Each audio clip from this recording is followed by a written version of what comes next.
halusin yllättää. Hei. Tämä tässä on Nestori. Me ollaan menossa naimisiin. Mitä me voidaan tehdä? Teette 100 litraa sahtia. Miksi ne tilas vaan 100 litraa? Eihän se riitä mihinkään. Meillä on 3 viikkoa aikaa tehdä 10 sahtia. Mehän valmistetaan sahtia niin kuin sitä on valmistettu jo satoja vuosia. Välineet on parantunut, mutta itse sahti on samaa, jota on juotu jo keskiajalla. Pääsisikö sitä maistamaan? Mulla on tuolla autossa pari kanisteria. Mä voisin ottaa kans.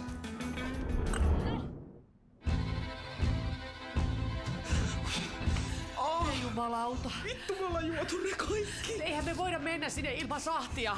Kumpi on pahempi? Olla hoitamatta oman siskon häihin sahtia vai varastaa joltain ei-lähisukulaisen? Mä suostun yhdellä ehdolla.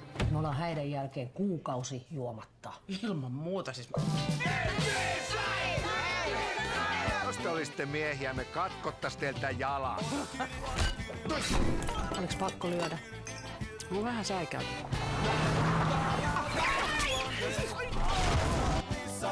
Korkki menee kiinni, mutta ei ihan vielä.